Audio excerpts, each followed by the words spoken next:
Shalom, damai di hati, bersyukur kepada Maha Besar Tuhan karena kasih-Nya sehingga di pagi hari ini kita masih ada sebagaimana kita ada, itu semua karena kasih dan pemeliharaan Tuhan.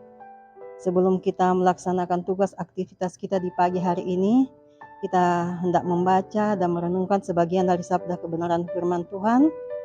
Dan sebelum kita membaca Alkitab, mari kita satu dalam doa, kita berdoa. Ya Allah Bapa, pemilik kehidupan kami bersyukur di pagi hari ini karena kasih-Mu dan pemeliharaan-Mu sampai saat ini kami ada sebagaimana kami ada. Itu semua karena kasih dan pemeliharaan-Mu dalam kehidupan kami. Ya Bapa, di pagi hari ini kami hendak membaca bahkan merenungkan sebagian dari sabda kebenaran firman-Mu. Untuk itu Tuhan, mari Kau siapkan hati masing-masing kami agar firman yang akan kami baca bahkan kami renungkan sebentar tidak akan lalu begitu saja, boleh mengambil tempat dalam hati kami masing-masing. Buat hamba yang Kau pakai di pagi hari ini Tuhan, mari Kau tutup bungkus hamba dengan kuat kuasa Roh Kudus-Mu agar hamba boleh menyampaikan firman ini hanya sesuai dan seturut kehendak-Mu. Terlebih jauh Bapa, mohon ampun atas salah dan dosa yang kami lakukan melawan kehendak-Mu. Di dalam nama Tuhan Yesus kami berdoa. Amin. Pembacaan kita di pagi hari ini terdapat dalam 1 Timotius 1 ayatnya yang ke-7.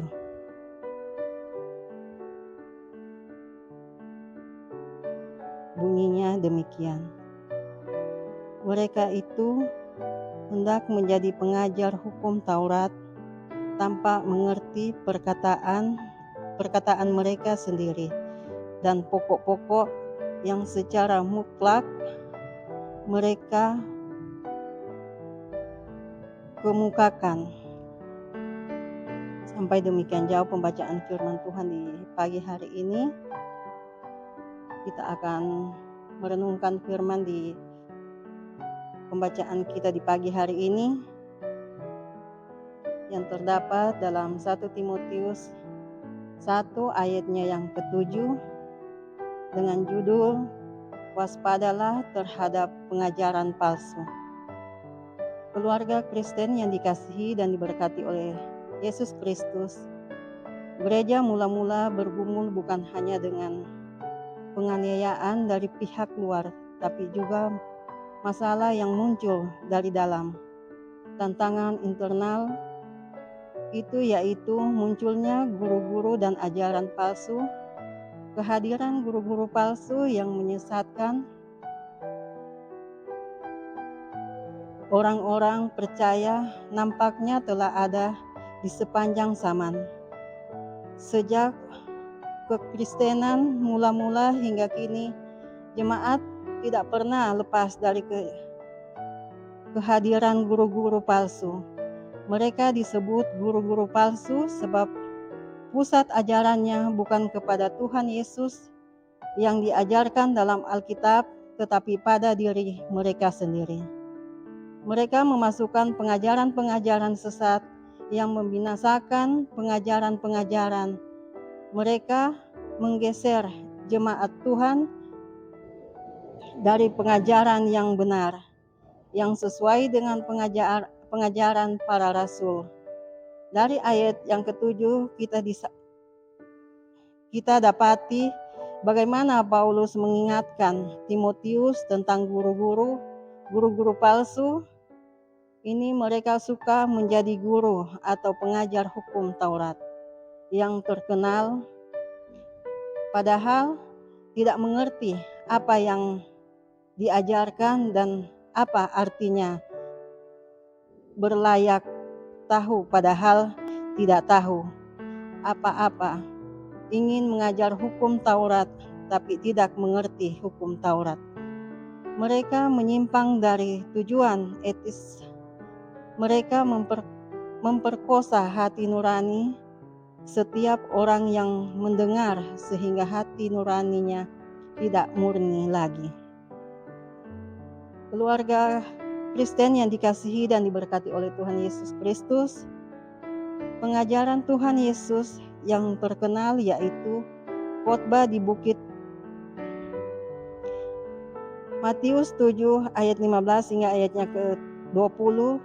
Di situ Tuhan Yesus memperingatkan tentang akan datangnya nabi-nabi atau guru-guru palsu yang menyesatkan Tuhan Yesus, menggambarkan tentang keberadaan nabi-nabi atau guru-guru palsu yang secara lahiriah tampaknya saleh, tetapi dalam hati adalah serigala yang haus. Mereka adalah serigala yang menyamar seperti domba yang bertujuan menyesatkan domba-domba Allah. Cara kerjanya halus, tidak pernah kasar. Kerja cerdik, mempesona, amat meyakinkan, seperti iblis merayu Hawa. Kejadian 3 ayat 1 hingga ayatnya ke-5, mereka sangat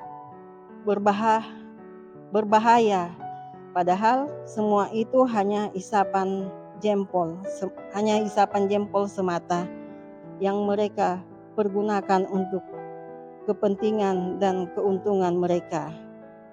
Keluarga Kristen yang dikasihi dan diberkati oleh Tuhan kita Yesus Kristus, bagaimana kita menghadapi dan melawan mereka?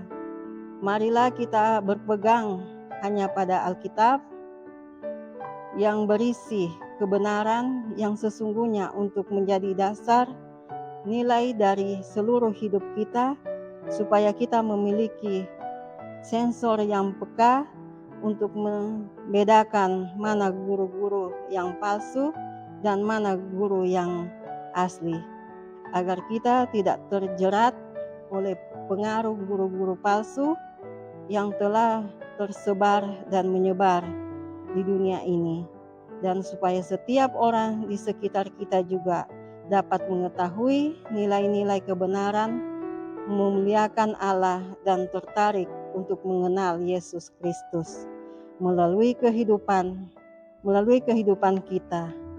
Amin.